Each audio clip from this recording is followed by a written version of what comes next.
Hey everyone, welcome back to On Purpose, the number one health podcast in the world. Thanks to each and every single one of you that come back every week to listen, learn, and grow. Now, I find it really an amazing fortune that I get to sit down with incredible people who are so open, vulnerable, let us into details about their lives so that we can feel a sense of connection to them, but also understand that we're not alone in some of the pains that we go through, some of the challenges that we have, and also that we can learn from some of the changes they've made, from some of the transitions and transformations they've been through as well. And today's guest has a truly inspiring story that I cannot wait to share with you.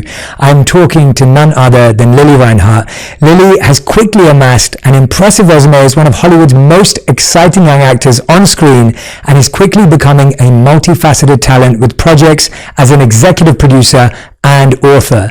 Lily will next be seen starring in the incredible next Netflix film, which I want you to go and check out, Look Both Ways, which she is also an executive producer of. Lily will star as Natalie, whose life on the eve of her college graduation diverges into two parallel realities. I find that fascinating, can't wait. One in which she becomes pregnant and must navigate motherhood as a young adult in her Texas hometown. The other in which she moves to LA to pursue her career. I can relate to the latter. Lily recently starred and executive produced the coming-of-age drama Chemical Hearts, based on the best-selling novel Our Chemical Hearts. And Lily starred opposite our dear friend Jennifer Lopez in the film Hustlers, which went on to make over $150 million at the box office. And of course, Lily plays our favorite Betty Cooper in the TV series Riverdale. And for her performance, Lily won 17 Choice Awards and has been nominated for 3 People's Choice Awards. On top of all of this, I don't know how she has the time, and we will ask her that. As an author, Lily wrote Swimming Lessons, which is a collection of poems. I'm a huge fan of poetry, so can't wait to dive into that. Beyond all of this, the part that I'm really excited about is Lily is an activist for mental health and body image and uses her platform to raise awareness to these deeply important issues. Please welcome to the show, Lily. Thank you for doing it. What an intro. That's true. You have to live it. Well, hearing it all in front of you is a little bit like, oh, right, I forgot about those things. But thank you so much for having me. It's truly such an honor. I'm a fan. My friends are fans. They're stoked for me to be here. So. I love hearing that. That means the world. Thank you for sharing that. Yeah. I'm deeply looking forward to this conversation. I do like to remind people of the incredible awards and accolades and the incredible success that you've achieved, because you've been on your own path to get there. It hasn't come to you. You've made changes, shifts, transitions, as I said. But I wanted to start off kind of how we did when you first came in, because I love that we discovered that you're addicted to junk food and sweets, and I can relate. Mm-hmm. And so I had to ask you, what is your favorite junk food to start off with? I mean, I love Taco Bell. I'm a fast food. I grew up having fast food. I'm a fast food, and of course, it's the most addicting thing in the world. So, very addicted to fast food. Well, you said to me you had something on the way in. I had McDonald's. Okay. Regrettably, and I said as I was pulling into the drive-thru that I'm actively hurting my body and my brain as I'm participating in this, but sometimes you need fast food. I was like, I have my podcast. I'm sure it'll actually be slowing down my brain, but I needed to eat something. It was there. I could have stopped into Erewhon and gotten something, but I've actually never been inside an Erewhon in my life. So, we had to keep it real today. I get it. I got off a flight the other day and I was exhausted and I had to drive home from the airport, and I got myself a Sprite. And I got myself a burger and fries on the way home at 10 p.m. That's always, even when you're trying to make the healthiest decisions in the world, it's just convenient. Yeah. That's the hardest thing. And wait, you love sweets too, and I wanted to find out, does that mean like sour candy? Does that mean sweet tooth? Like what is sweets? Is that chocolate? I love ice cream. Okay. I love everything. I love candy. I love like Milk Duds are my candy of choice, but I love Sour Patch Kids. Yeah, I love Sour Patch Kids. I love savory ice cream. Savory ice cream? Well, I don't know if that's the right word, actually. Probably not the right word. I just love ice cream in general. Yeah. I'm always happy to connect on these truths, because I think as soon as we start talking about health and wellness, everyone thinks that you live this perfect life, and I know I don't too. Like I said, I'm looking forward to Sunday to kind of ordering my burger and fries. But one of the things that I find fascinating about you when we were doing our research is that you started out and you've had multiple jobs before this. Mm-hmm. You've had multiple different careers. And things I looked at was like you were a hostess at a restaurant, you worked at a bakery, you were a sales associate, a role at Pier 1 Imports. Yeah. And when I saw that list, I was like, this is incredible. Talk to me about what you learned from each of those roles and each of those jobs. It's funny because I was literally a hostess at a restaurant for 3 hours and then I quit because I had a panic attack in the bathroom. I worked at a bakery for 1 shift, 5 hours, had a panic attack, quit. For some reason, Pier 1 Imports is the only, it's like the only job that I was able to have outside of acting where I didn't have a panic attack, although I'm pretty sure I did have a panic attack, but I didn't quit that one. But yeah, I mean, I had to make money. I wanted to pursue my career in LA, and you obviously need funds to move across the country and do so and support myself. So I struggled through a job there. It wasn't that bad. It was mostly I know how to break down boxes really well. I worked in the stock room breaking down boxes. It was fun during Christmas time opening I was like, it's Christmas, so I'm opening all the Christmas stuff. But I also enjoyed the cash register. I remember it was so weird. I was so used to saying my full name for self-tapes. Like, hi, I'm Lily Reinhardt. I'm however old, and I'm auditioning for...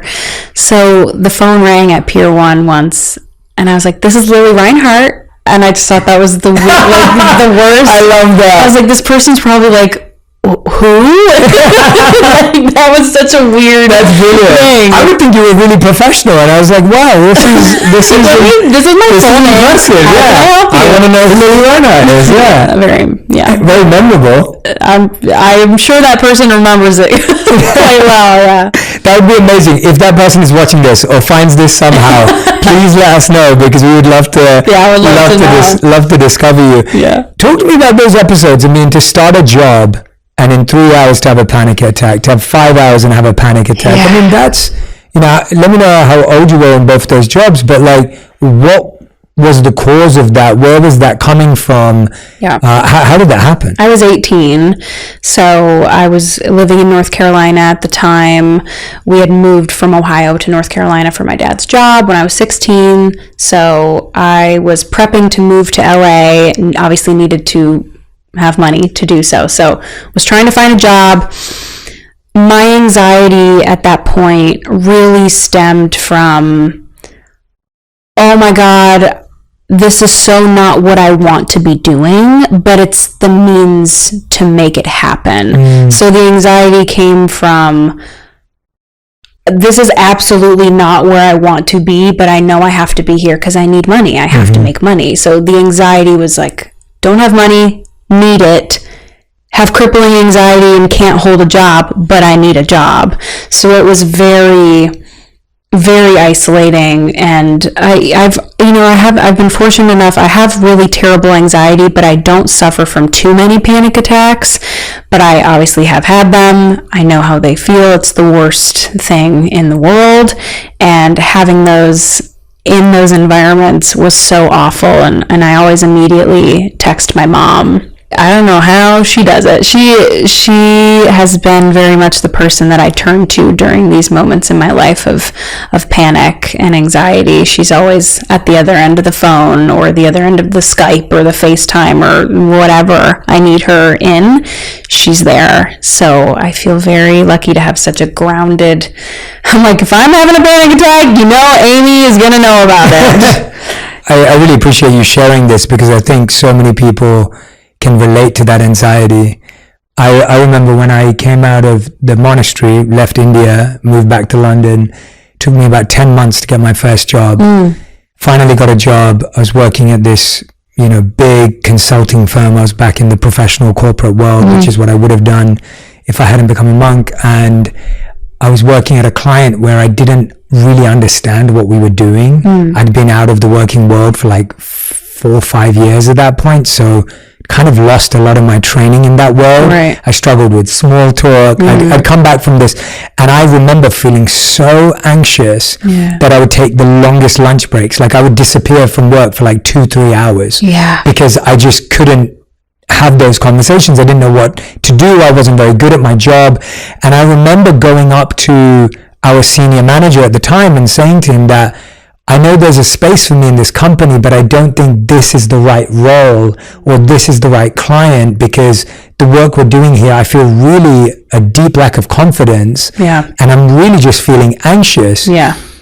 And the way he responded increased my anxiety. I was going to say, was he comforting? No, and so I did this. You did 3 to 5 hours and you knew yourself. I lasted 2 weeks. And so this was after 2 weeks. He said, Joe, you realize people work really hard to get this job, and then they do as they're told. And they don't decide to shift after 2 weeks. Yeah. And he said, if you shift after 2 weeks, you'll pretty much be ending your career with us. Like, that's what it's going to be like. And I just still knew that this was just not where I needed to be. Yeah. And so what ended up happening was they told the client that we were servicing. So my company gave services to a client. They told the client that I wasn't performing well, and so that they were going to let go of me. And they literally walked me out of the office as if I'd just been fired. Wow. And I wasn't fired. I was just let go of that client. Right. But they made me feel like I was fired. So I had to pack my box up. It was so painful. Yeah. How did you communicate? You obviously texted your mom, but how did you communicate? How were you received by the people you worked with, the person who was the boss or the owner? Like, how did they respond? I mean, they didn't know me, and I didn't know them. It wasn't even like a 2-week thing. It was genuinely, nice to meet you, here's this shift, oh, now she's quitting. Right. So I genuinely don't even know what their impression was. I remember at the bakery I worked at, the boss was just very concerned with getting the apron back. It was like a very okay, well, make sure you return the apron. Wow. I was like, okay, I will make sure the apron gets back to you. So that was strange. Did you give the apron back? I actually don't know if I ever did. Sorry, but I think I felt more shameful about it towards my parents and my sister, my older sister, because my little sister was young and didn't have a job. But I think I just felt like, oh, look how pathetic I am. I can't even, my anxiety is really that bad. I can't even hold down a job, when I know my sister at the time was a hardworking waitress at a restaurant and had been for multiple years. So I just felt pretty pathetic at the time, which is obviously a very shameful feeling. I mean, that's so tough, and especially for it to happen twice. And when you start judging yourself and you start causing pain towards yourself verbally, or you become internally abusive towards yourself, and as you said, you start comparing yourself to siblings and partners or whoever else, family that's in your life. Yeah. How did you get the courage to try again when you've got into such a dark space of... And it's not just a dark space, it's you're actually experiencing physical panic attacks. So it's not just mental, it's physical and mental, it's emotional. Yeah. How are you still getting the courage to go, okay, I'm going to go Pier 1 import, so I'm going to go even into acting, of course? It was my drive to be an actress. It's something that has truly lived so deep inside me. It's the core of who I am, which we'll come back to that. But it was truly my undying ambition and drive to be an actress, where I knew I needed money. I needed money to make this happen. And the anxiety was just I was going to have to find something that I could handle, tolerate, I think was the right word. I obviously couldn't be going to work and having panic attacks every day, so I just needed to find something that I could tolerate. And Pier 1 ended up being a situation where I was working around mostly older women, which I think also says something about who I am. I wasn't comfortable working around these young people who I felt, because I have social anxiety, and at the time it was pretty bad. I was living a very isolated life. So being around these young girls who were also there made me feel even more out of place. And so I found myself more comfortable in a job where I was around middle-aged women who weren't judging me, weren't necessarily interested in talking to me about my personal life. I just really wanted my job to be my job. I didn't want to make friends. I didn't want to create relationships. I just was there to make money and then bounce, basically. That's a great lesson for all of us, because I think we often feel that you can get into such a dark place that nothing can get you out. But what you're saying is actually your drive to where you wanted to be and who you wanted to be was able to pull you out of that space to try again. It was, and I'm very thankful for that. I never really gave myself a plan B. I didn't have a backup option. I knew I was going to be an actress. I didn't know what my career would look like at all, and I still don't know what it's going to look like, but it's because it's still, a hustle, and you're still always working. Always. But I really knew this is my dream. I have to do what I have to do to make this work. And I had moved to LA when I was 18, had such bad anxiety while I was here, tried to hold down a job in LA, was hired, didn't even work a shift, had a panic attack, and quit. Wow. And that was the moment I Skyped my mom, literally hyperventilating in a paper bag, and said, I need to come home. I'm not okay. Because I had been there for 5 months I'd been here for 5 months at the time, and wasn't making any money, and I clearly could not handle the stress and anxiety of holding down a job here. So moved back home for 6 months, went back to Pier 1, worked as many shifts. I think I was working 2 to 3 shifts a week because my anxiety could not handle more.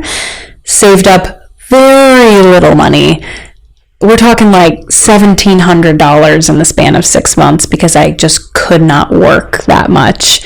But I moved back to LA because there was no other option. That's incredible. Thank you so much for going into detail with me. I know we really unpacked every job and every role, but I feel like it's so needed for all of us to hear that, because obviously when people see you doing your thing, and right now you're like executive producing and you're an author, and your acting career is booming, it's like it's easy to believe that you're just confident and you just it's easy and it's effortless, and even today I've met you're wonderful, like you have great presence, you have great energy, and it's like it's been so easy to connect with you. But to hear that that's the journey that it took to get slightly more comfortable with these things is really useful to everyone who's listening, and of course hard when you're living it. But tell me about the role you played in your home. You have 2 sisters. I do. And you spoke to a bit about your mother, who I want to focus on in a second, but what was the role you played in your family? Or what is the role you play in your family? Has it changed? Middle child, 2 sisters. My parents are happily married after 30 plus years, so very happy to have them as beautiful, loving role models in my life. I was the kid who was very stereotypical performer kid, did the theater, did dancing classes, loved recitals, I performed in front of when we went on big family vacations, I would make my cousin sing with me in front of the family.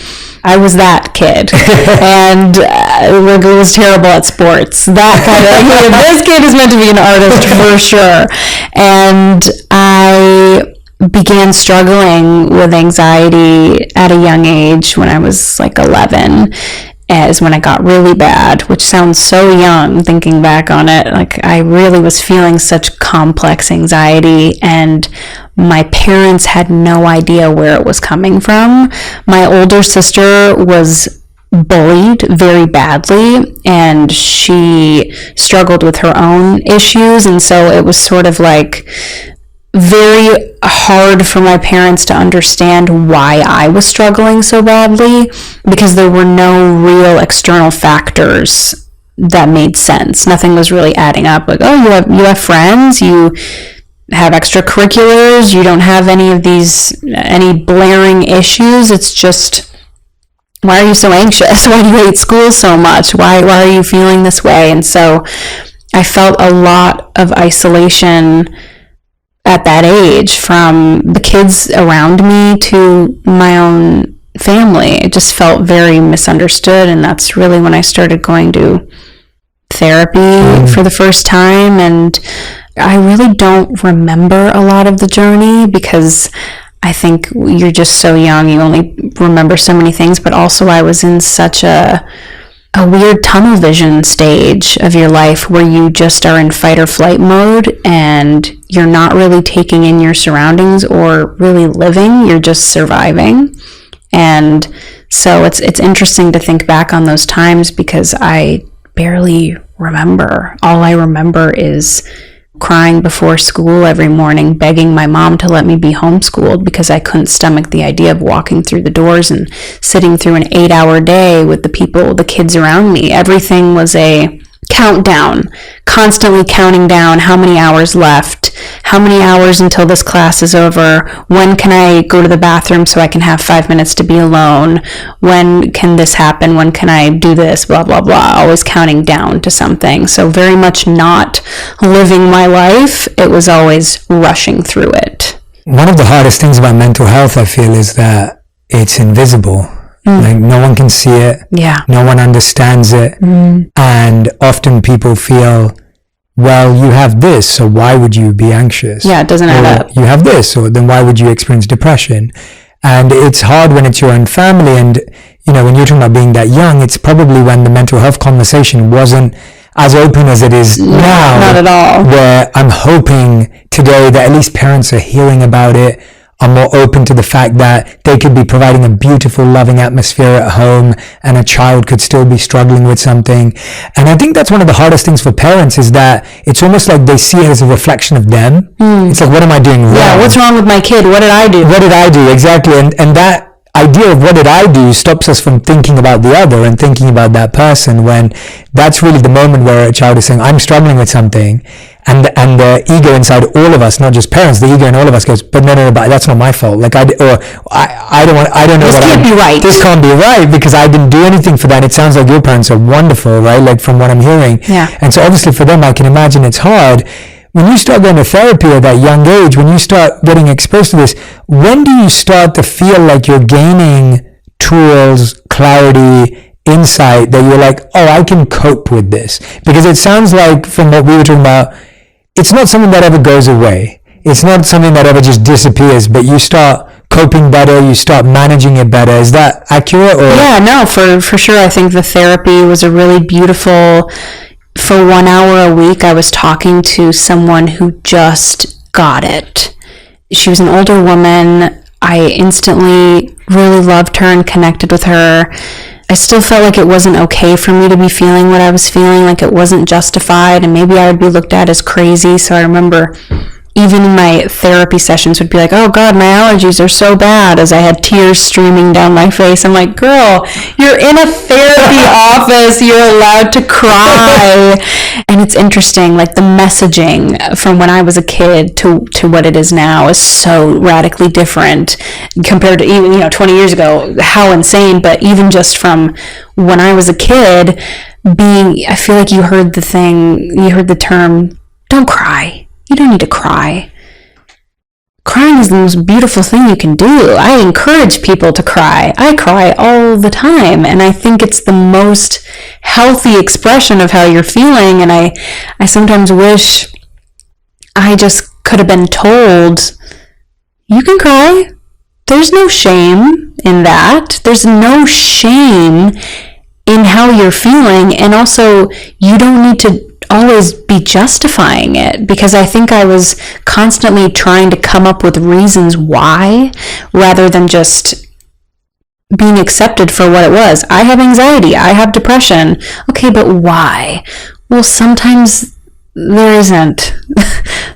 And navigating that space when I was so young and trying to defend myself, having my first panic attacks and not knowing what this feeling was, how I could escape it, what resources I had. I was too young to really be going on the internet looking for help elsewhere. I just really had like my parents and I guess the kids around me at school who had no idea what to tell me or how to help. My friends at the time, it's not like they got it. They just didn't. So I was so isolated, and I'm happy that now this is a space we're moving into where we are saying, feel your feelings, and that they're justified. You don't need to defend yourself. I'm like, damn, that's the kind of environment I want to raise my future kids in, to where it is a beautiful thing to cry, and you're allowed to feel. You're just allowed to feel. If everyone would just listen to that over and over and over and over and over again every day, like our lives would be so much better. Because telling someone not to cry is like telling someone not to laugh. Worst advice. Right? It's like, the worst advice. It's such bad advice. And because, like telling someone not to cry is like telling someone not to laugh. Not it's to like feel. there's a natural expression that needs to be released in order to feel an emotion. And you're being told to block it and not feel it.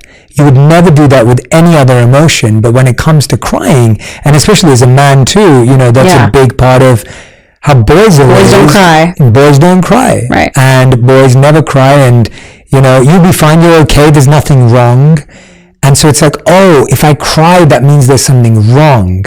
And that association of crying is bad is actually the biggest issue. So toxic. Yeah, it's so toxic that crying becomes a negative emotion. Yeah. So now when I cry, I feel sad, even if crying was going to actually make me feel better. Which it does. It does, yeah. And we cry when there's happy tears too. Yeah. At the end of the day, it's a release. Yes. And there are so many things that need to be released from the body, the mind, the heart, and everything you just said. I wish everyone would just listen to that part again and again and again and play it to their children and play it to their family members, because if that's all you take out from this conversation, it would change your life. And I know there's so many more, but that was truly powerful. Oh, sorry, go on. No, I mean, I just to kind of go deeper into that, please. I feel the last 2 years have been a very large spiritual awakening for me. Really became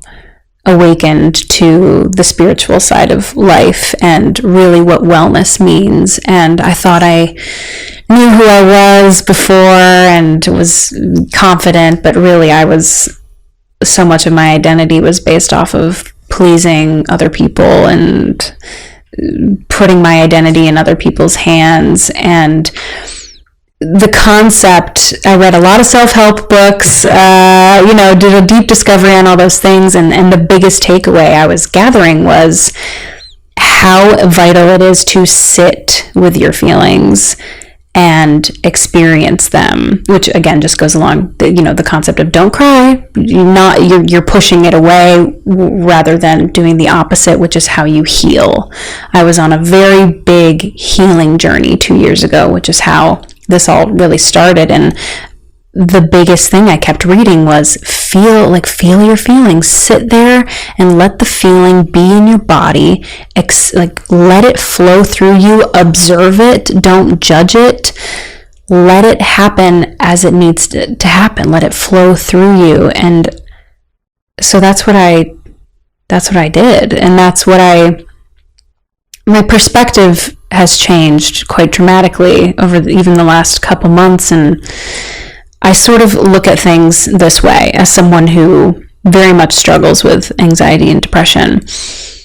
When I feel very overwhelmed by those things and sort of like I'm being burdened by these things, I like to think of it as if I started out as this celestial being, this just energy, and the universe or God or whomever said, hey, do you want to go to Earth for an incredibly short amount of time, like a blip, and experience every emotion that you could possibly feel as a human? You get to have all these experiences: love, heartache, anxiety, joy, euphoria, whatever, all of it. Do you want to do that? Yeah, I do. And so when I am feeling these intense feelings, it's sort of like a reality check to step outside and say, although this is a very uncomfortable, painful feeling, it's quite beautiful that I have the capacity to experience it. Just in general, like I am so lucky to feel to the extent that I feel and to feel as deeply as I feel, because it can often feel like a curse when you're having heartache. And when you're experiencing love, it's absolutely euphoric. And then when it's the opposite, it's a curse. And so understanding that both of those exist in the same timeline and in the same life, and that is sort of something that I use to ground myself when I am stuck in a feeling of darkness. That is probably the best description of that I've heard before. The idea of if we were given the choice to have this diverse set of emotions, experiences, feelings. And what you rightly said was that if you're experiencing loss, it means you've experienced love. Yeah. And if you've experienced pain, it means you've experienced joy. Yeah. It actually means that you've had the fortune of receiving a glimpse of greatness. Yeah. And I lost my mentor to stage 4 brain cancer. And I lost him a few years before that because of how brain cancer works, in the sense that he wasn't mentally there, even though he was spiritually there. Yeah. And what I always referred to him as, which I found fascinating, was, so when someone has stage 4 brain cancer, obviously they start to lose aspects of their memory, they start to lose aspects of identity, and his memory became so short. He had long-term memory and he lost his short-term memory. So if he'd see me, he'd be like, "Hey Jay, how's it going?" And then 30 seconds later, he'd be like, "Hey Jay, how's it going?" As if he'd just seen me. So he'd still know I'm Jay, and he'd still remember our relationship for many, many years. But in the moment, you couldn't have attention. But what I found fascinating was that all he did was thank people for their service to God. Oh, wow. So all he'd do, if he saw you, and he was a community leader, he was a priest in his own right, and if he saw you, he'd be like, "Thank you for what you're doing for others. Thank you for your service." Wow. And I was like, how special was that? That was his broken loop, was gratitude. That's the most wholesome thing I've ever heard. Literally. And to experience that was just unbelievable. And it's what you're saying, that yes, I miss him. And yes, of course, I wish he was there. I feel like calling him up every day to tell him what I'm doing and different things that happen in my life. But the fact that I can experience that I miss someone means that I just had something really special. Yeah. I'm not saying that makes it easy. I'm saying that it reaffirms the point that you're making, that we're fortunate to have both experiences because they only come together. Yeah, and I do think no one really talks about how people leave your life. You know what death is, you know people are going to die, but you don't really, until I think you're in your 20s, honestly, experience how often people come and go just in general.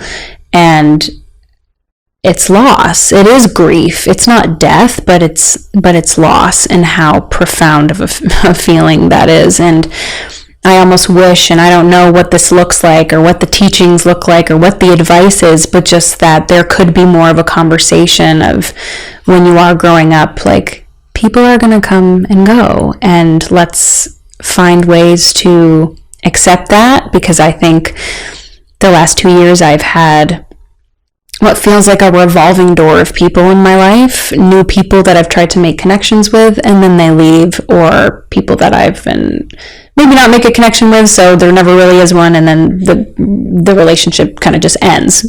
But you know, there have been obviously meaningful relationships that come in and then they end.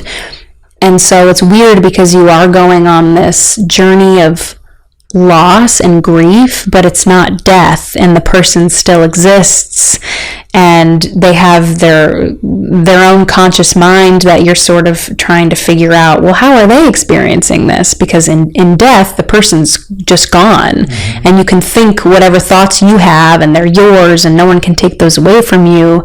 Whereas when someone leaves your life and they're still around, it's like, oh, there's two sides to this story, and what is this person's experience? And I just think that's like a very interesting concept, is how do you deal with the loss of someone who's still around? Still around, yeah. Especially when we've been trained in society to believe that length of time equals success.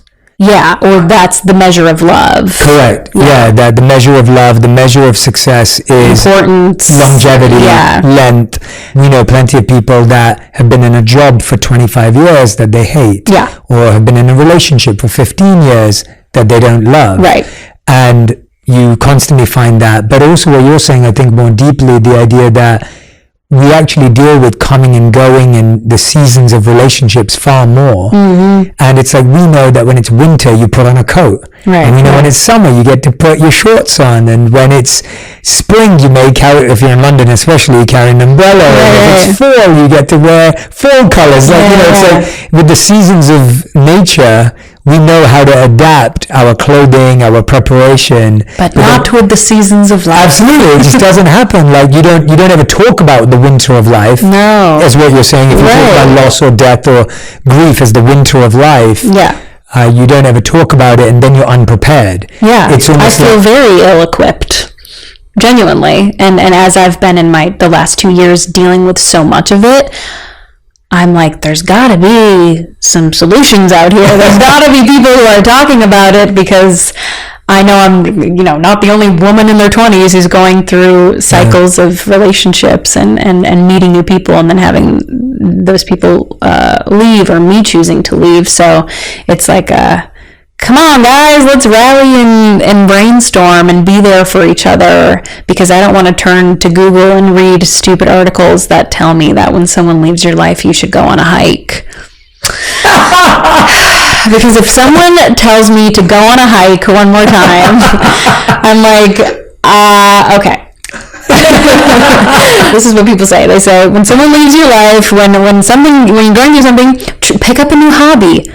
Oh, okay, sure, I'll do that, and that'll take up 3 seconds of my time and probably like $400 to buy all this equipment for this new hobby, whatever it is. Maybe I'll try crocheting, and all of a sudden I'm spending $300 on all these things, and it lasts 2 seconds. It's like there's gotta be, what else can I be doing? Yeah. So what I'm personally been dealing with is the struggle of, what is my identity outside of everything else? What is my identity outside of everyone else? So just me, and outside of work, because I'm a workaholic, and since I was a kid, as a survival, as a coping mechanism, had to basically make acting my identity to push me out of the situations that I was in and launch me into my career. So I feel that I have been in fight or flight mode for most of my life. And what that has done to my brain and my body, my mental well-being, is, if I continue at this rate, catastrophic.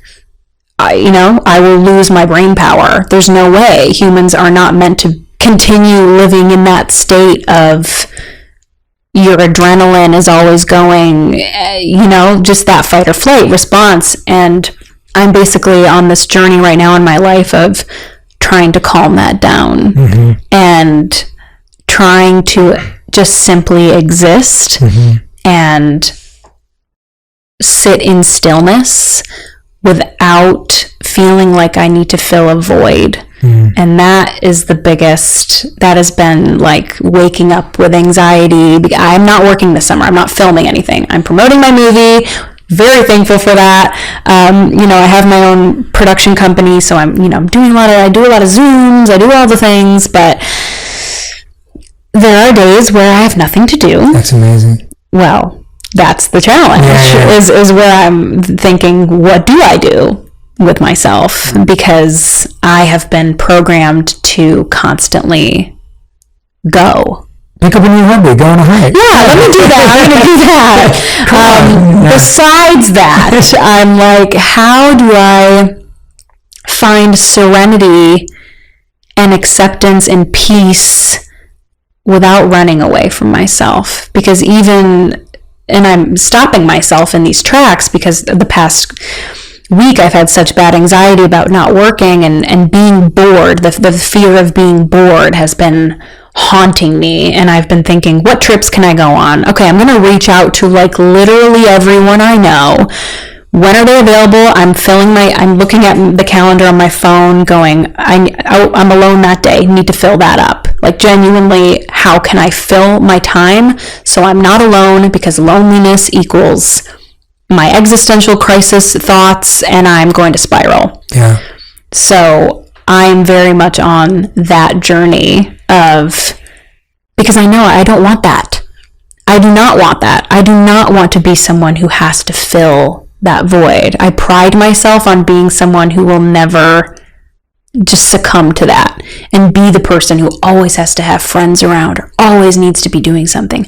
I don't want that. That's not the identity that I want. I want to be able to be okay by myself. And that's a really hard thing to do. Yeah. It's sort of like, how do you do that? But even hearing you verbalize and vocalize it is so powerful, right? Like even to have that as an aspiration is an unbelievable power, because it's a recognition of your true feelings. Going back to what we were speaking about before, you're actually responding to and listening to how your body, mind, and heart feel. And so you're already making so much progress, because if you weren't listening, then you would be going against the advice that we should be allowed to cry and we should be allowed to do this. And so you're saying, well, I just need to take the next 3 months or however long it is off, because that's what I'm feeling I need. And even if you don't know yet what that looks like, you're still deeply responding to that need. And so I think there's a real power in that, because identifying it is one thing, then implementing it, which you are, is another thing. And then, as you said, building your identity as this new identity is almost like step 3.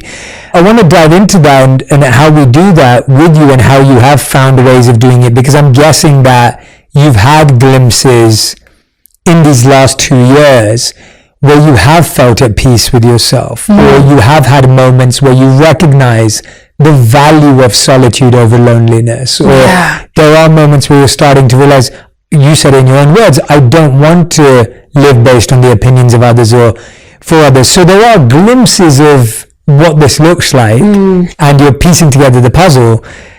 But you were saying that, you know, you're going through this transition in your life right now, and our identity gets wrapped up in other people, our jobs, our work, everything around of us. And so when you're saying you're trying to understand your identity beyond this, as Lily ran out today, who are you beyond those things right now? It's a process for me of, I'm trying to take it day by day, because I overwhelm myself by trying to fix it all right away. I'm a very all or nothing person, and I'm a very compulsive person. Like once I find out what's wrong, gotta have a solution immediately. I don't want to wait for time. I don't want to, that's the worst when people say, just give it time. No, I don't want to do that. I would like to do it right now. To be honest, I was just in Maui recently, and one of the most beautiful moments I had there was when I was in a very spiritual, it was like a spiritual shop. They had crystals, but they had a labyrinth, like a maze on the ground that you could walk in, and just sort of, it took you like a good 15 minutes to walk through all the little pathways, and then you get to the center and you can meditate, and then you walk out, and there was like a whole book about the ideology behind this labyrinth, and I didn't read it, but I took it as an opportunity to use it as just like just meditating, a moment of meditation, and I felt so close to myself when I was doing that. Like it was so true to who I was in that moment to just be doing this activity. It was so comforting. It's hard, just like anything. You can lose yourself in something. You can lose yourself in becoming overly like awakened, and your whole identity becomes, I'm a spiritual guru and I'm healing, like all about heal. Like it's so easy to just fall into that trap. And I'm obviously trying not to do that as well, and I'm definitely not. But my friends would never do that. But I do find so much therapy through even just talking about it, even if I don't have the answers. I don't have the answers to who really am I outside of my fight or flight mode, and who am I outside of being an actor. I don't really have the answers to those questions, but just even saying that out loud makes me feel like I'm closer to figuring it out. And I really appreciate that honesty, because I agree too. Like I'm hearing you speak, and it feels the same way to me, where I'm like, okay, you're not forcing yourself, at least in this moment, to arrive at an answer or to give an answer to complete the sentence. But at the same time, I'm seeing a self-awareness, I'm seeing a acceptance of that path, and that's what's so useful. And you are right that if you've never allowed yourself to be yourself, how would you know how to describe it? So if I asked you to describe yourself as an actress, you'd be able to describe yourself. It would be pretty easy because you've been an actress plenty of times, or you could describe those roles that you've played. But then when someone asks you, who are you, to pretty much 99.9% of people on the planet, we can't answer it because we've never actually let ourselves be ourselves. So it's not alien to not know. Yeah. Well, I think we know who we are in relation to other people. Yeah. Into things. Our roles. To our role. Yeah, 100%. But then when you take the roles away, what are you? Yeah. Like, whoa. Well, I do not know. I do not but that is the beginning of figuring it out. Like that's because you now can go, okay, am I playing Lily the actress? Or am I playing Lily the daughter, friend, whatever? Or am I trying to discover what Lily would do? Yeah. Right? And it is that conversation of, it's kind of like when my sister, when I'm giving her relationship advice, and she'll be like, stop being Jay Shetty, like, you know, like, be my brother. Right? And it's like, that's what my sister would say to me, because she doesn't want a coaching conversation with her brother. She wants me to be her brother. And so then I'm like, okay, so she gets the brother version, and then there's this version that this community gets. But then it's like, but then who am I beyond all of those things? And I really realized that when I left the monkhood, because even so much of my identity had become wrapped in being a monk. Yep. And the whole point of being a monk was to not have an identity that you're wrapped up in. Yeah. That was the whole goal. Everything you're talking about is exactly what we were working on when I was there for 3 years. Yeah. But even then, it was so easy to get wrapped up in another identity. And so when that identity collapsed after 3 years, when it all fell apart for me, that was when I allowed myself to learn about who I was beyond that identity. And even now I have to hold on to that. How'd you do it? I'd say that the first of it was a sense of, and this sounds painful, and it is, there is a sense of role destruction. Yeah. Like panic and feeling something and a part of you that you use for safety to dissolve. Yep. And that's the hardest part. It's hard to let go of the false identity because it's a sense of safety. That being a monk is a sense of safety, being an actor is a sense of safety, being whatever is a sense of safety. And unless you're willing to go, I'm letting that safety go, to some degree, it's very hard to say, okay, well, I'm open to what this is. So that was the first part. It was like letting go of that identity externally, in my language, in my intellectual thoughts about who I was, in how I thought people perceived me. And then the next step was saying, rather than who am I, was who do I want to be? So what I realized was we're trying to figure out who we are rather than create who we are. Yeah. And we do this as humans. We go into finding and seeking rather than creating and being. And finding and seeking is the never-ending journey because there's nothing to look for. There is only things to be and create. Yeah. And so I realized that everything I was currently being and creating was based on values I'd adopted from family, friends, or society. So I literally made a list of what are my current values.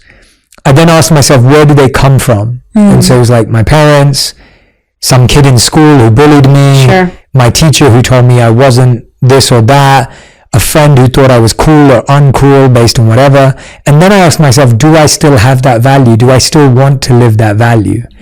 And so I shifted to creating a new list of values and principles that I wanted to live by, and I just started practicing them with everyone I met. And that's how I started to create and be my new identity rather than subscribing to an old one, if that makes sense. It's a very quick version. No, it makes perfect sense because recently I've been having those thoughts to myself as like, who have I really, if I were to explain myself, describe myself in a couple words, there are characteristics that I use that I don't actually like.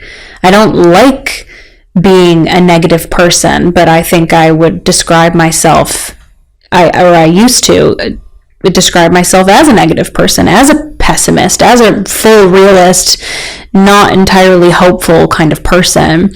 And recently was thinking, well, I don't like that. I don't actually, if I had the choice, I would choose to not be that person. I don't want to be a negative person. I don't want to be a pessimist, but it's safety. Yes. It's not getting my hopes up. It's protecting my heart. It's shelter. And how do you part ways with something that you have identified with for so long? And that's obviously a challenge in itself, but it's something that I'm very much trying to do, even with my food choices, like someone who has enjoyed really food that's really terrible for you your whole life, and now making the conscious effort to change that and fuel my body and treat my body in a better, healthier way. It's all just making these conscious decisions of, I'm just fully in autopilot right now, just choosing the same thing because that's what I've always done. Oh, I'm just being pessimistic because that's what I've always done. And it takes pausing and reflecting and making an active effort to shift that behavior. And that's so hard. It's so hard. We're simply living patterns. Yeah. Right? That's literally as simple as it is. It's like we've adopted a pattern. Mm-hmm. And now we have to choose to practice a new pattern based on who we want to be. And that's why I think the journey of who am I is really who do I want to be, who do I want to create, who do I want to live as, because we've never known who we are. So trying to figure out who we are is a fool's errand, because you just keep getting stuck. And then, like you just said, now you accept, I'm a negative person because that's who I've always been. Not realizing it's just a pattern you developed. It's just a habit you adopted. It's just what you absorbed through your environment as opposed to selected it. That's truly, it's such a profound thing that's just like settling into my brain now is even the last couple of days been thinking, I need to find out who I am. I need to find it. I need to search for it, rather than I will never get anywhere if I do that. It's a matter of who do I want to be, and then actively doing that.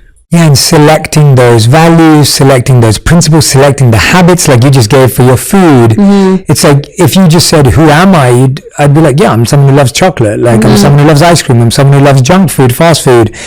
But that's not who I am. That's just a pattern I built, and I can change that pattern. Yes, it's hard. I'm with you on that. Like it's been, when I met my wife, she's the one who transformed my diet, because I was always someone who was focused on mastering the mind, and I kind of neglected the body and kind of didn't care. And my wife is a nutritionist and dietitian and Ayurvedic chef, and so her whole world is food. Quite convenient. Very convenient, hugely convenient if you want to change your life. Wow.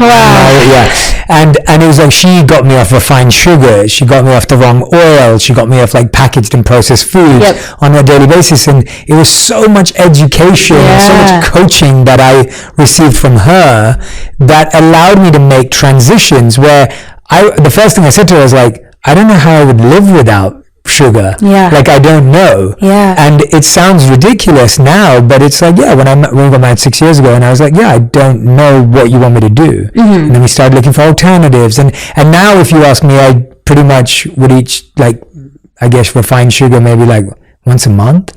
Oh. And so that's amazing. And that's amazing for me. Like that's a big thing for me. Wow. Because I didn't know. I grew up eating 4 chocolate products a day. My mom gave me a chocolate biscuit, a chocolate bar, a chocolate yogurt, and a chocolate ice cream every day. Right. And I was addicted to sugar. Yep.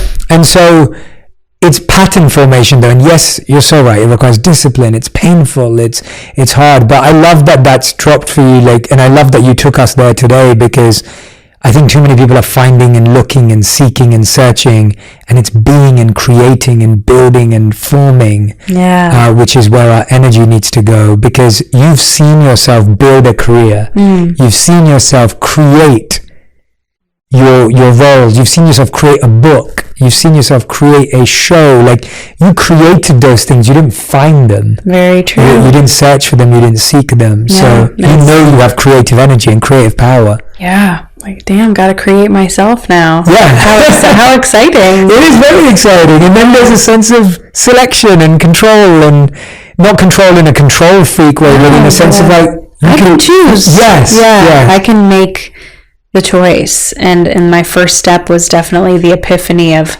oh wait, I actually don't want to keep identifying with this. Yeah.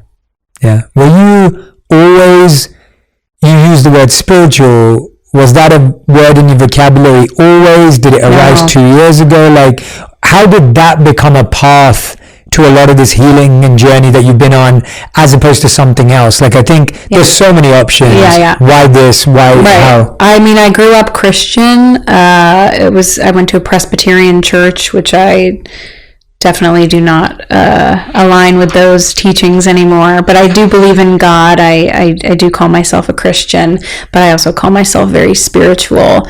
And I think 2 years ago, the lockdown was forcing me to go through this healing journey by myself. And my journey through healing was through spiritual healing and through working with actual healers and energy. And I started to study Reiki, and I'm gonna get my master's. I mean, I'm going to be a Reiki master. Yes. At the end of the summer. That's amazing. Thank you.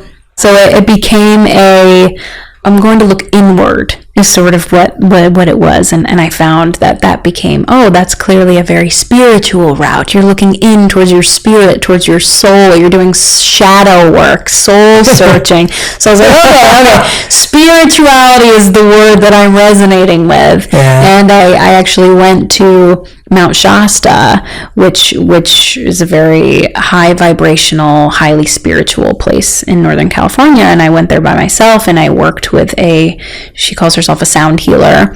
And I worked with her and found the experience.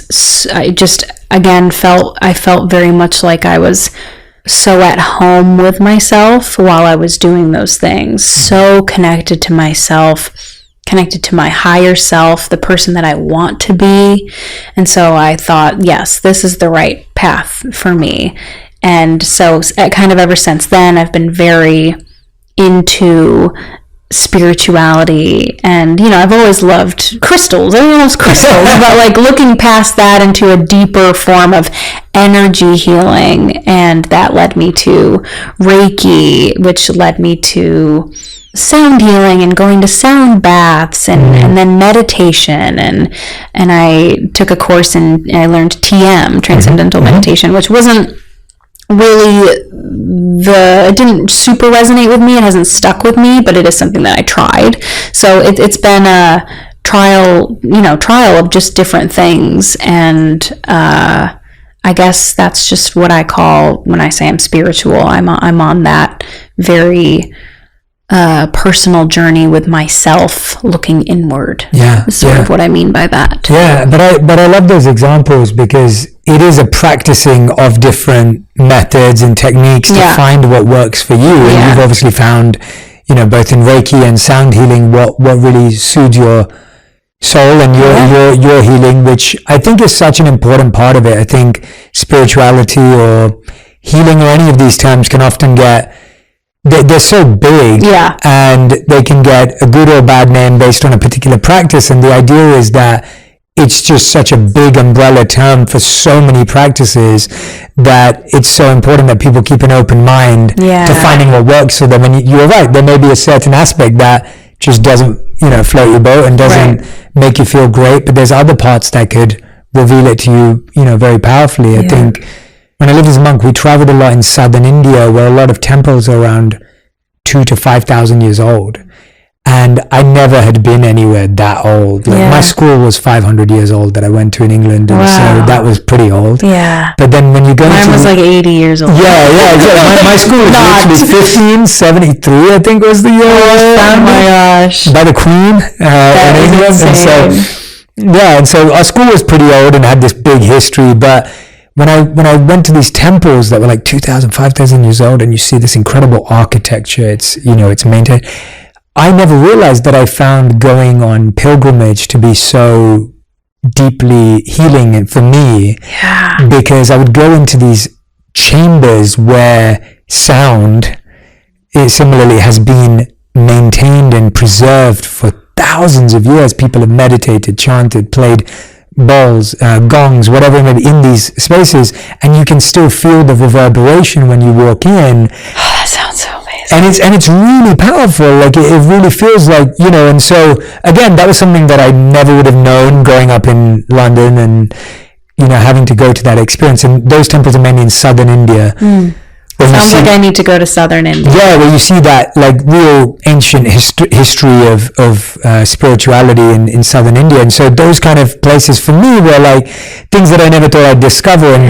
And then there's parts that I'm like, I would never go and do X, Y, Z. So how did you find these things, or were there friends, were there recommendations? Was it the internet? Like, how were you discovering certain things for you? Because I feel like that's quite difficult for people to find. I mean, it's easy in LA because you're surrounded by people who are...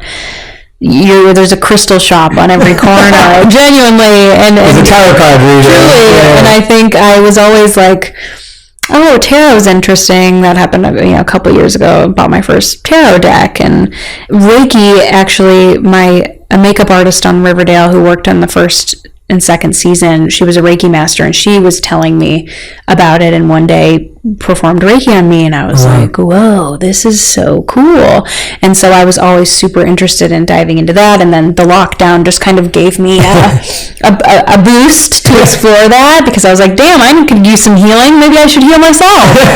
And then it also just came from, I think, the word wellness. Like, what is wellness? And I Googled wellness retreats in California, and I was like, okay, maybe not a retreat. I don't really want to be doing yoga and eating vegetables for a week. Like, not necessarily my vibe. I wanted to be a little bit more personalized and grounding for just me, and I found my sound healer in Mount Shasta, and so I went and saw her by myself and really kind of had a firsthand experience of sound healing and past life readings and cord cutting ceremonies, and not astral projection, but just sort of your astral bodies and things like that. It was like this world that was suddenly opening up to me that was I've always just found this kind of the afterlife, I guess, very fascinating. I've always been terrified and intrigued at the idea of ghosts and like what's that? Like, what is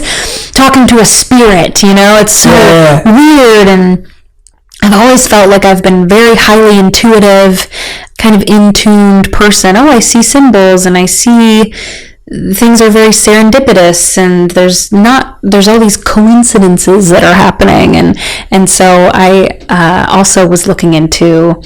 And to be honest, TikTok was But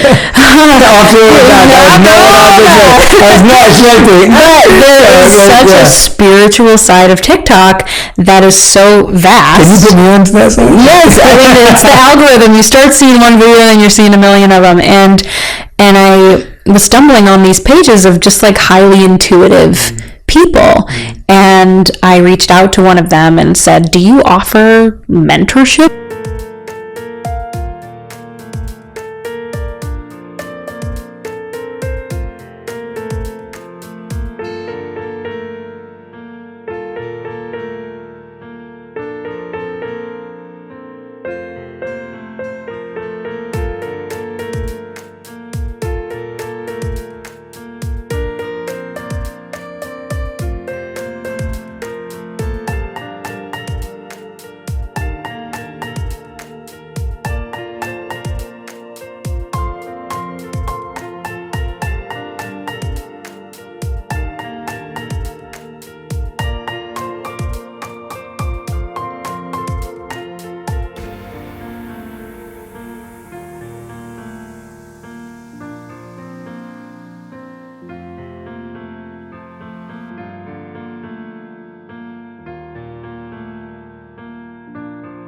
mentorships or something? And she said, yeah. And so I did a mentorship with a psychic for 3 months where she taught me how to heal my ancestral trauma. And I believe we all have psychic abilities. It's a matter of training your brain. Some people are just born being more in tune and tapped into that skill, but I do believe that we all have the ability to tap into them. So I was really just trying to learn how to do that because I thought that was so fascinating. She did teach me how to talk to the deceased. Not that I can do it well.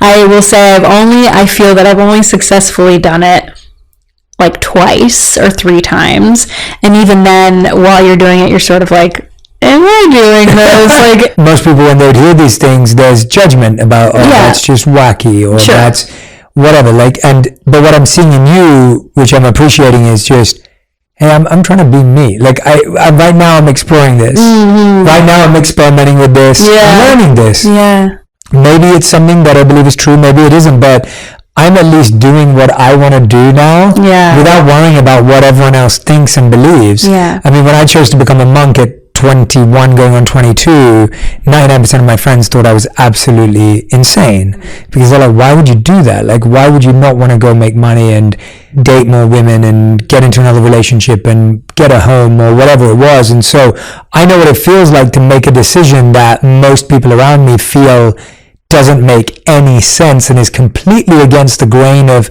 but it was the best decision I ever made in my life.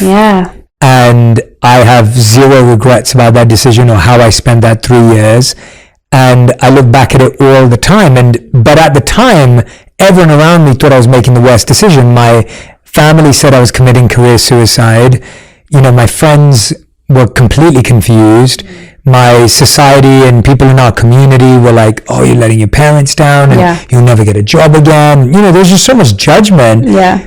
But I was just trying to do what felt right in my intuition at this time, and it wasn't harming anyone. And I think that's that to me is like the barrier. It's like, well, you're trying something, it's not harming anyone. It's not harming you, it's not harming anyone around you. And if that's allowing you to explore a part of yourself, you just never know where it could go. So it's very comforting for people to hear about being into unique things, because it's almost like we all followed the same people.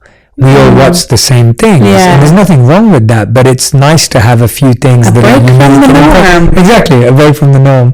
I want to talk to you a bit about, this new show, and we were talking about this idea of you get to play these 2 parallel lives, which kind of with everything you're talking about is fascinating and connected.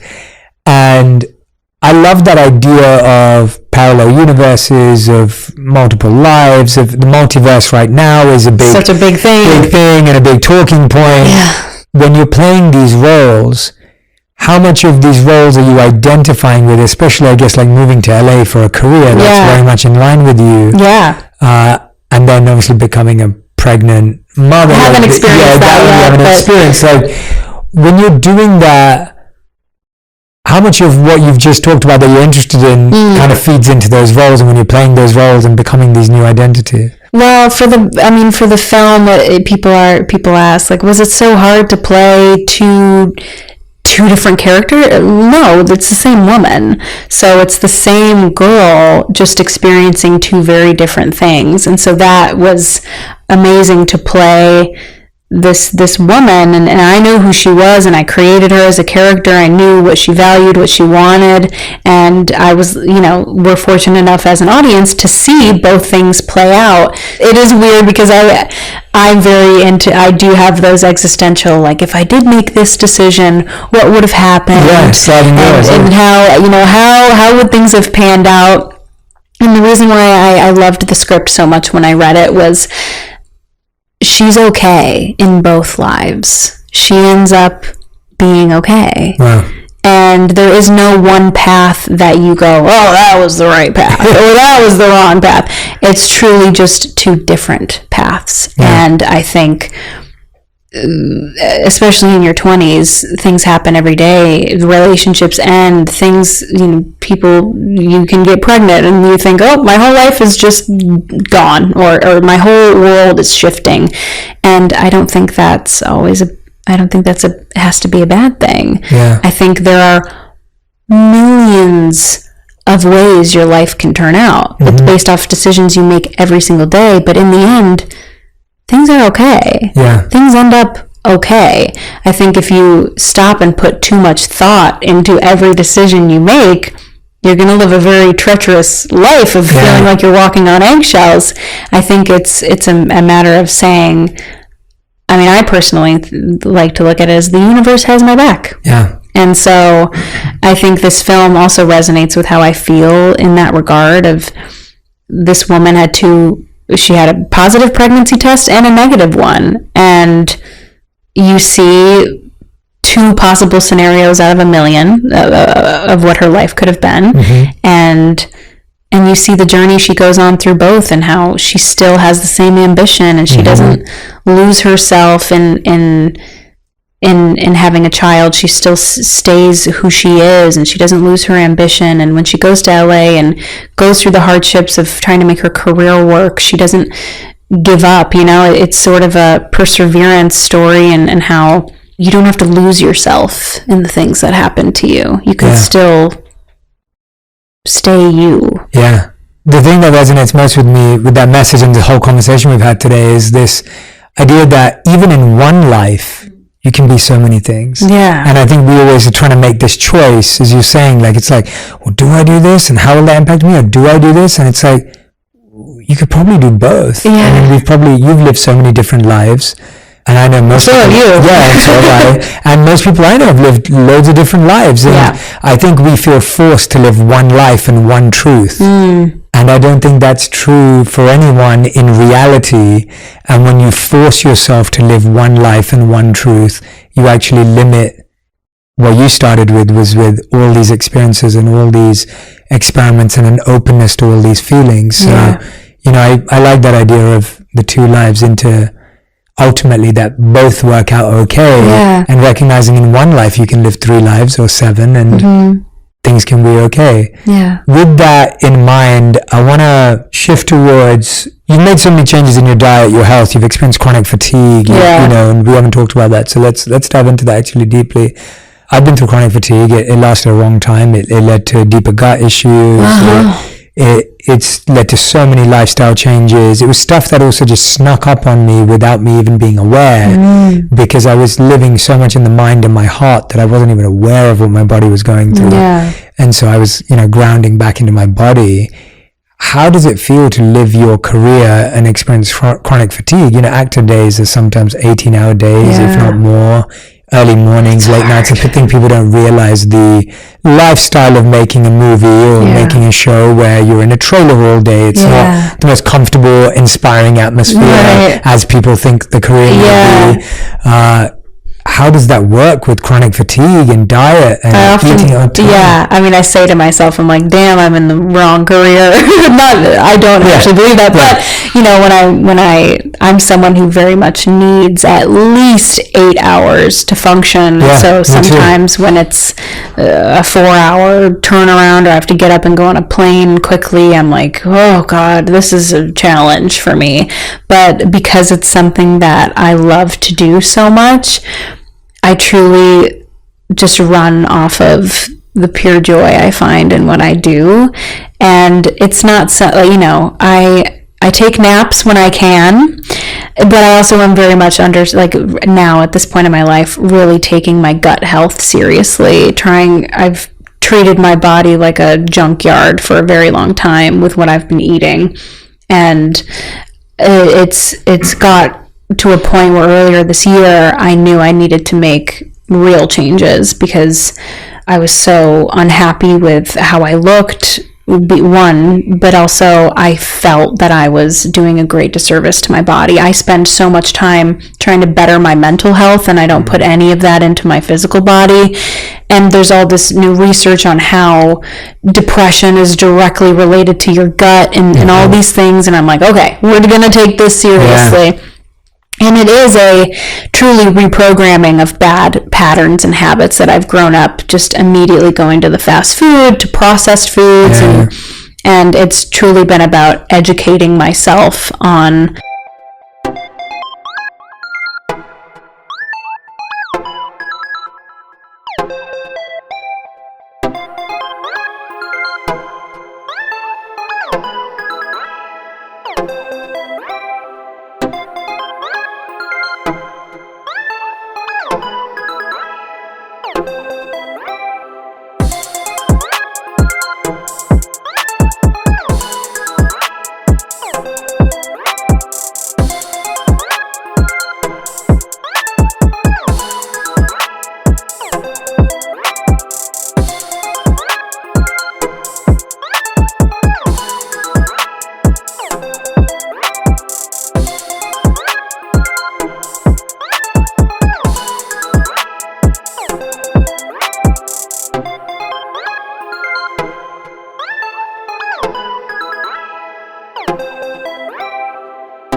the better options and reading ingredients and choosing the less convenient alternative. And I actually think that the chronic fatigue has slowly started to improve because of it. So happy to hear. I mean, me too. I've been dealing with this basically since I was diagnosed with depression when I was 14. Yeah. So it's just now, and it's always, I don't know if it'll fully cure itself with my diet. We're getting there. We're trying, but it's an everyday thing, small steps, not trying to completely change everything all at once. And I think obviously in these hard times, food is a great comfort and offers a lot of, to me at least, it can be very comforting. So I do turn to food sometimes to fill that sort of emotional need. But again, recognizing that, not judging myself for it, just trying to make healthier decisions overall is what I'm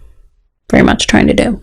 Me too. Yeah. Yeah, I can relate to everything you just said. So, it's a daily practice. It's a daily practice. It is. How would you describe your current purpose in life? Like, as in where you're at right now, or even today, or current purpose. And the reason why I ask that is because I believe that, when you're healing, when you're growing, when you're going through all these journeys, like there's somewhat of an intention, if you will. Mm-hmm. What is your intention then, if that's easier? My intention, and I've actually had this intention for a very long time, and I don't really believe that, you make a birthday wish, if you don't tell someone you wish, ever since I can remember, every time I've seen a shooting star, blown out birthday candles, my wish always has been, I want to be happy. And my intention is to find true happiness and peace with myself. And that is my purpose right now, to find that. And that's a big task, but that's the intention, and I find it so, the spiritual journey has been so encouraging to me, because once you start, you never stop. It's not something that one day you're going to go, I'm healed, I'm good, I'm done. It's truly for the rest of my life, I will be seeking out growth, and that is I'm so happy about that. So liberating. It is. I'm like, there's always more things to learn. There's always something else to explore within myself. And that is so exciting and wonderful. Yeah. I love that. You're so right. Like, the feeling of something ending or figuring something out is where all the pressure comes. Yeah. Right? When you're trying to complete something, or you're trying to end something, you're trying to get something over the finish line. Like, that's where all the stress and pressure and intensity comes from. Whereas when you say, well, I'm pretty much going to live with this. I had someone the other day ask me, actually, it's just jogged my memory. Someone said to me, they were like, well, how do I forget my past so I can move forward? I was like, you probably won't forget your past. No. And it's probably not a useful place to put your focus in trying to forget your past. Yeah. And knowing you'll never forget it liberates you, and then you can actually move forward and keep developing. And I find that sometimes our fixation's on completely the wrong target. I agree. And so we spend all this time trying to forget something. Yeah. And knowing that pretty much none of us can actually physically do that. Well, that's what I feel about our conversation. I'm like, damn, I truly have been thinking I need to find myself, and now I actually need to just create it. Yeah. So that's been, thank you for that. That has been impactful thing. Well, you led us there. Well, we got there together. All right, now we'll go to the final five. These have to be answered in one word to one sentence maximum. Okay, one sentence maximum. One sentence is, I don't know what the official breakdown is, maybe 7 words. I don't know, I'm making it. Okay. All right, so what is the best advice you've ever received? I will say my dad always told me growing up, find a job that makes you happy. Have a career in something that makes you happy. It makes the world of a difference. That's Grace. Yep. Second question. What is the worst advice you've ever heard or received? Probably don't cry. Yeah. Question number 3. Something special that your mom did for you when you called her all those times. Something that you remember that stood out. I think just her telling me that she would be there whenever I needed her. Sometimes just hearing that is so calming. So her reassurance that you can text me when you need me. Okay, thank you. Absolutely. I love that. Question number 4, something you think people misunderstand about you if they don't know you deeply. I think my outspokenness, is sometimes misinterpreted as ignorance, or attention seeking, whereas I just sometimes can't keep my thoughts to myself. Yeah. But it's never from a bad place. It's from a place of, let's have a conversation, not, this is my opinion and it's right. It's, no, I'm just trying to add my bit to the conversation, whether it's helpful or not. Yeah. It's going to be there. I love that. And 5th and final question, which we ask every guest since day one, is if you could create one law in the world that everyone had to follow, what would it be? One law? Yeah. It can be anything. Take your time. This is Okay, one law that anyone had to follow. The law that I would create is you are not allowed to tell another human being what they can and cannot feel. Period. That's a great one. We've never had that before. Oh, okay, good. I was like, people have always said that. No. That's and it's completely aligned with this episode. Yeah. Everyone, Lily Reinhart, so grateful to have had this amazing conversation with you. I could talk to you for hours. We have talked.